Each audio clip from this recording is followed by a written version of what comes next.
The phone call came during my lunch break at the hospital. Ms. Reyes, this is Patricia Hammond from First National Mortgage. I'm calling to congratulate you on your approved home equity loan. We'll be disbursing $900,000 to your account by end of business today. I was eating a sandwich in the doctor's lounge, exhausted from a 12-hour shift in the ER. I nearly choked.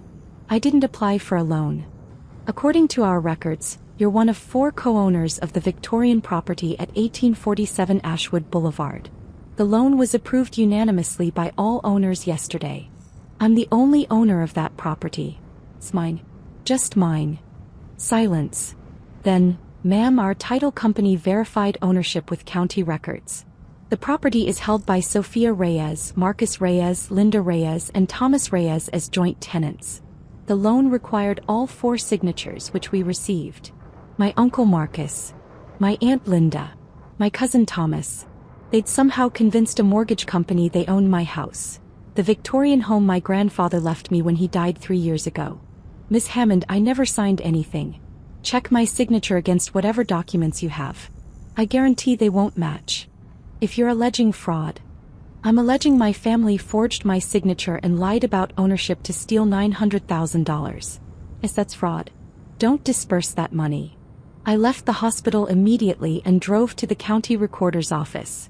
The clerk, a woman named Denise Torres, pulled up my property records on her computer. 1847 Ashwood Boulevard. Deed recorded March 2021 in the name of Sophia Reyes, sole owner. She scrolled down.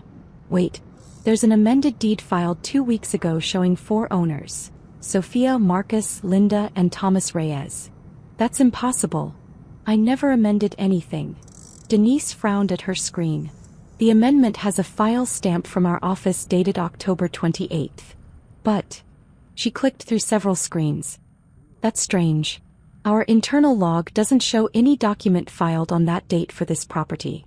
The stamp looks legitimate, but there's no corresponding entry in our system. So someone faked the filing? Or submitted a pre-stamped document without actually recording it through proper channels? She printed the fraudulent deed. Ms. Reyes, this needs to be reported immediately. Whoever filed this committed a serious crime. I called First National Mortgage from the parking lot. Patricia Hammond transferred me to their fraud department. Within an hour, I was on a conference call with their legal team. Patricia, a fraud investigator named Robert Chin, and their chief counsel, Janet Morrison. Robert spoke first. Ms. Reyes, we've pulled the loan file. The amended deed showing 4 owners was submitted as part of the application. We also have signature pages from all 4 owners, including you, consenting to the loan. I never signed anything.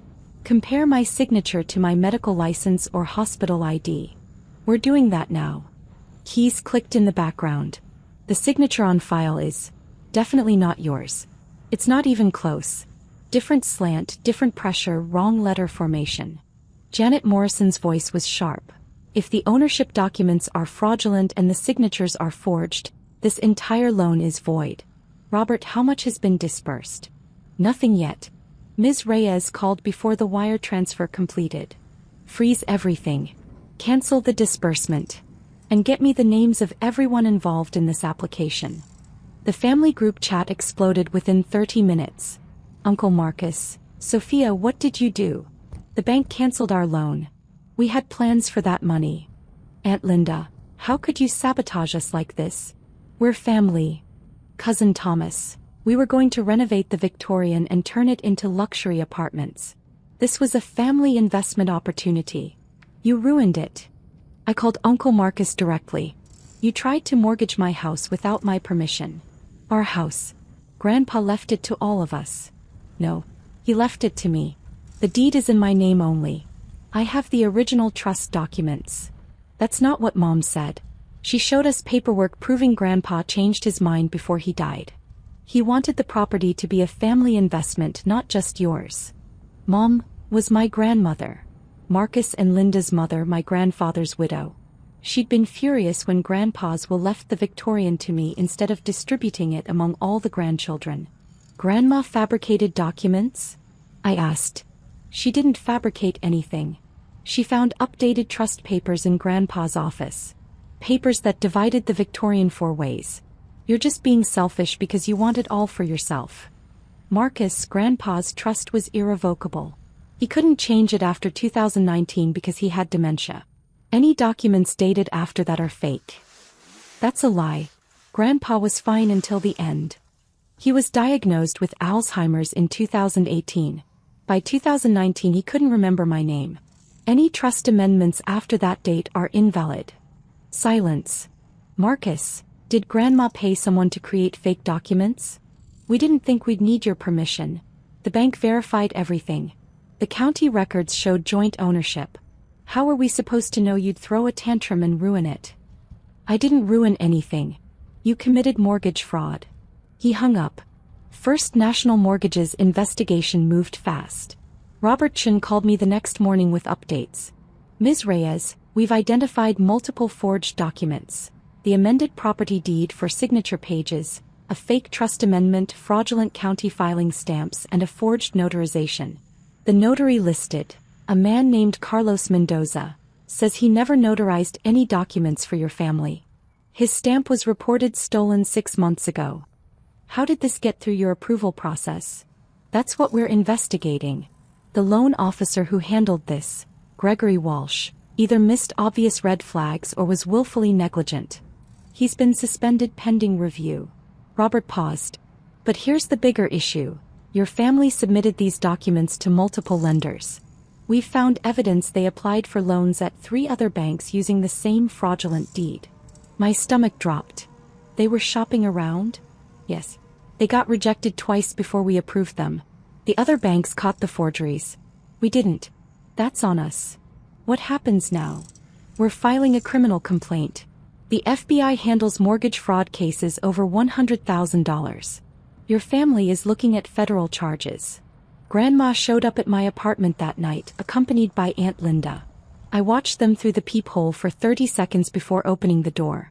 Sophia, sweetheart. Grandma's voice was syrupy, manipulative. Can we talk? There's been a terrible misunderstanding. There's no misunderstanding. You created fake trust documents and forged my signature to steal my house. I didn't forge anything.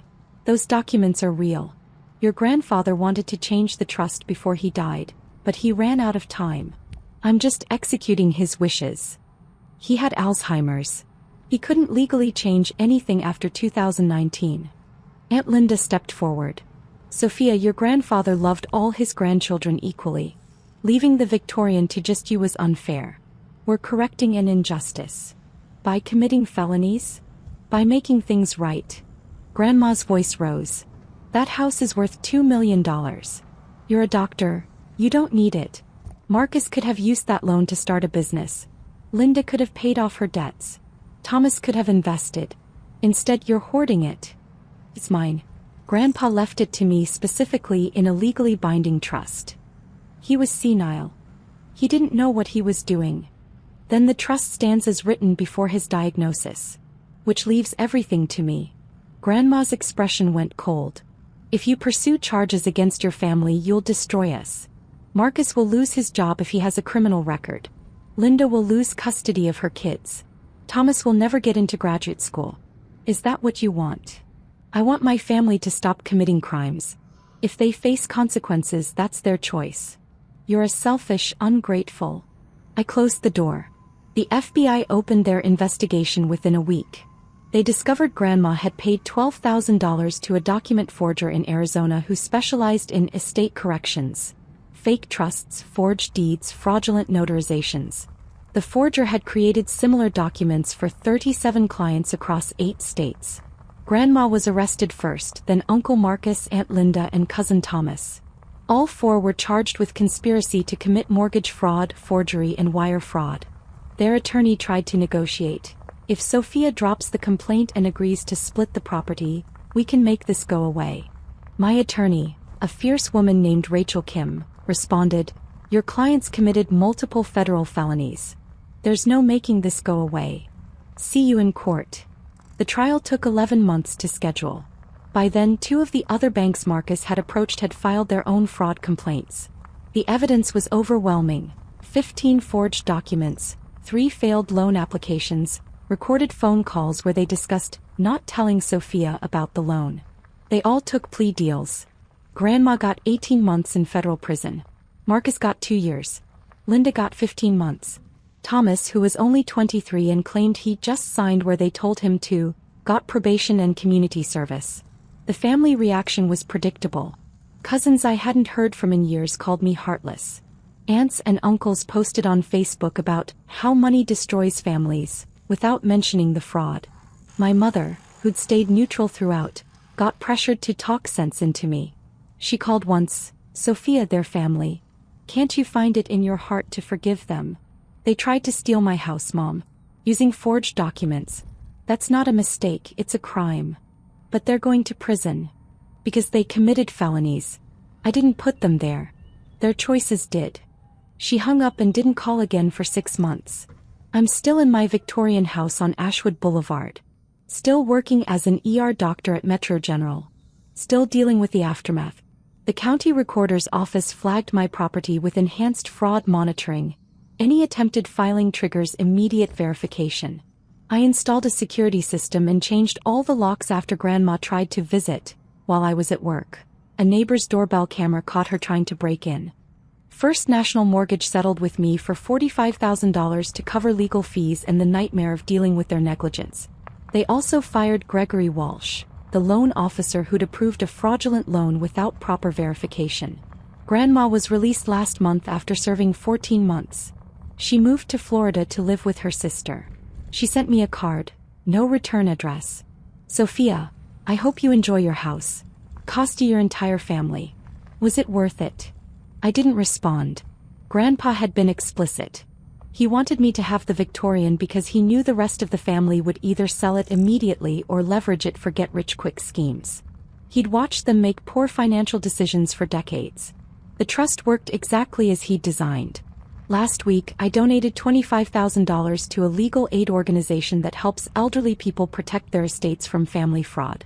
The director called to thank me. "You'd be shocked how common this is. Families forge documents all the time. Most victims don't have the resources to fight back." My grandfather made sure I'd have those resources, I told her. The Victorian house isn't just property. It's a 127-year-old piece of history that Grandpa painstakingly restored over 40 years. He'd wanted it preserved, protected, cherished, not carved up and leveraged for loans to fund failed businesses.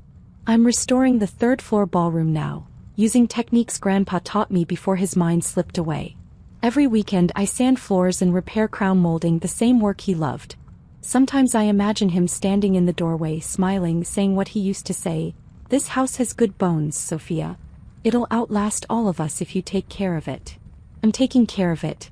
Even if it costs me a family that was willing to forge documents and commit fraud to take it from me. The county records don't lie. The property is mine.